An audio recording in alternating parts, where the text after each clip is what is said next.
So today I want to do a Charles Schwab brokerage review. Now, instead of just normal reviews where people talk about the pros and cons, which I will kind of share with you some of my experience of using it, I do want to actually show you the account that I actually have with Charles Schwab. Now, the reason I want to show you this is because I actually utilize this brokerage and platform so that way I can actually understand it that much better before I do any kind of review. I know a lot of times people review things and sometimes they just don't actually use the product themselves. So I actually wanted to show this and kind of give you a quick synopsis of my experience. Now, this is coming from somebody who utilizes brokerages accounts all the time for pretty much what I do here on YouTube and other kind of work. And if you stick around after this review, I will actually have tutorials showing you how to use the platform if you're more curious on a step-by-step basis to be more granular. But just as an overview with this account, some of the things I want to talk about is the fact that you can actually have multiple different accounts on here. So we currently have our HSA that's actually showing up right over here, which is really great. So if you got an HSA that you want to have, you could have it on Charles Schwab. You could also have brokerage accounts. You could have an IRA. You could even have a checking account with Charles Schwab. Now, there is an advantage to having the checking account on Charles Schwab, which is you can actually Zelle yourself money faster to then transfer over into your brokerage. Otherwise, the regular transfers can take a little bit of time to fully go through. Not too big of a deal, especially if you're just kind of long-term investing anyways. So for me, I would say probably the biggest disadvantage when it comes to this account as a whole overall is that it's a little bit clunkier than some of the other apps that I can use on a regular basis. And I'm currently showing you the desktop version, and the app version is all right as well, but probably not in the top tier, I would say, in comparison to something like a Robinhood. But there are some disadvantages to each one, and there's also some really nice advantages as well. Now, like I mentioned, so I'm currently on just one of my accounts, but if you have multiple accounts, you can actually see them all at once, and I'll show you what that looks like. So I jumped over to my summary page over here, and you can see my total value between all of my accounts, which it's all pretty much in my HSA anyways. But you can see I have my HSA, the brokerage account for individual, and then just a regular checking account as well. So it's really nice that if you have multiple different accounts, you can have them all congregated into one, which is really nice to be able to see how you're doing as a whole. And then you can go into each one individually. Like I said, this one I am just mainly using as an HSA, but just something to keep in note if you have like an IRA or you wanted to use their checking account as well. Now, I would say probably my least favorite thing about the Charles Schwab account is that if I wanted to come in here and do more purchases of, let's say, Google, in here, if I wanted to go ahead and buy in dollar amounts, it's not as easy, right? So if I go ahead and load this up here really quick, it's kind of blocked here. Let me go ahead and move some stuff. But right over here, you can see that I actually can do more purchases, but it's currently set to having it in full shares, but I can't do it in dollar amounts. I have to do stock slices, which is great that they have the option, but I have to go to like a completely different like background and settings. And like I have to essentially jump through hoops to be able to do the fractional shares on Charles Schwab. So like on one hand, I'm really happy that they have the option to do it, but on the other hand, it's a little clunky in comparison to some other apps where it's just like it naturally flows to either buy in full dollar amounts or in full shares, like whatever way I want to do it. So as far as like what I can be investing in, obviously there's pretty much all the same options. And then as far as like the different order types and, you know, the timing and everything, it's all the kind of the same stuff as all the other brokerages.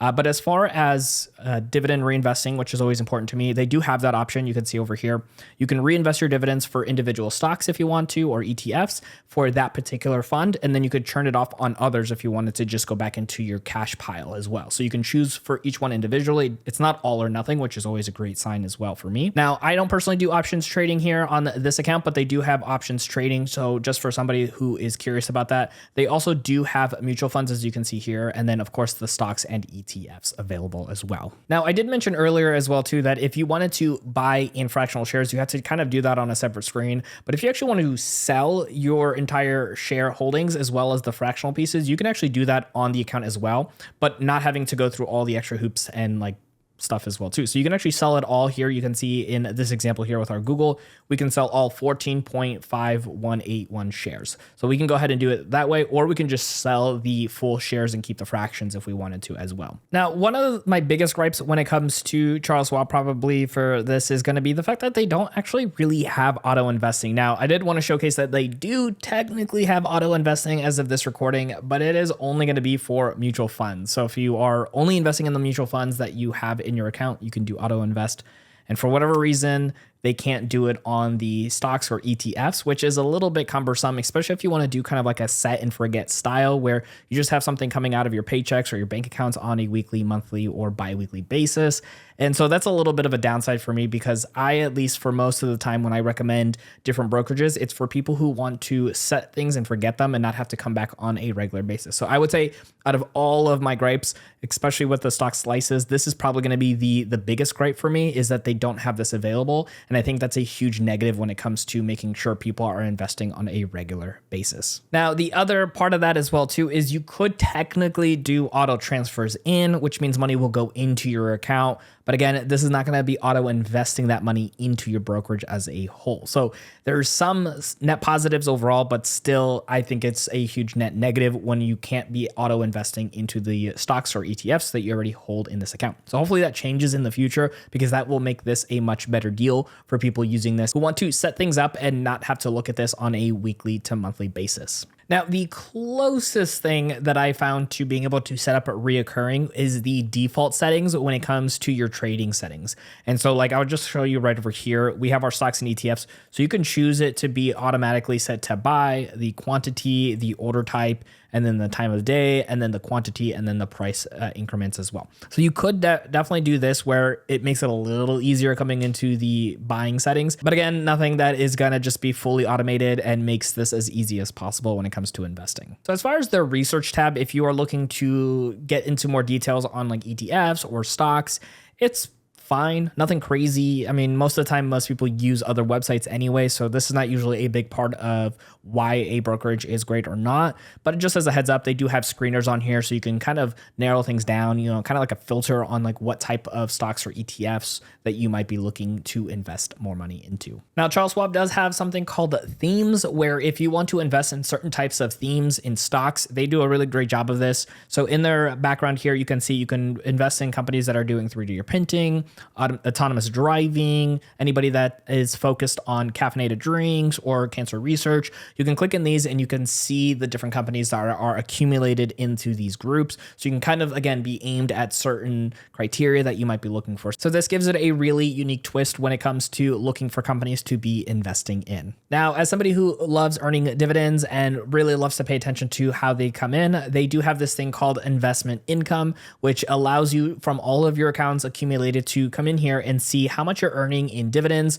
And it kind of breaks things down by monthly averages, when you're expecting to get paid out these dividends, and then who's paying them out as well. If you kind of scroll down here, you'll see from which accounts and which companies. If you keep scrolling down here, it'll show you all of those details. So you can see where your total income was for the last year, for the next upcoming year, and so on as well, plus a year-to-date total, which again, I'm kind of a nerd about anyways myself too, but just something to keep in mind if you are looking for dividend investing features. This is a great one to be able to kind of estimate what you're looking to receive in your account. All right, so we actually went back over to our HSA, so I can show you a couple details here when it comes to seeing your account as a whole. And of course here, you can see your position details. So you'll see the different equities you have as well as any ETFs. So they're kind of separated there, which is nice, so you can see things a little easier. And of course, they're going to have the quantity of shares that you have, the price. You're going to see a couple things like your price change, and you could change it between percentage and dollar amount, the market value, your day change, your cost basis, your total gain or loss, but you could also do percentage if you want to.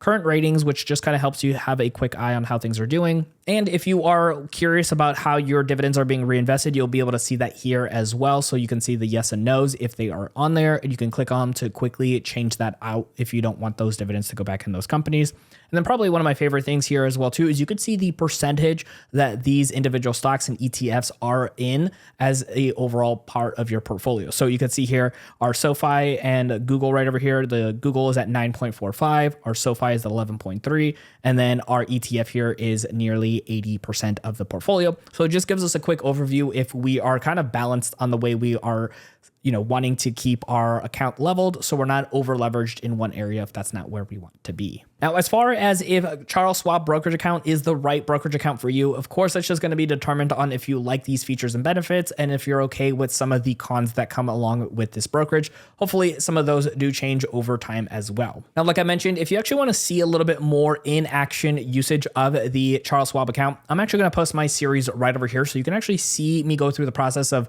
buying stocks and selling stocks and actually utilizing this application in real time.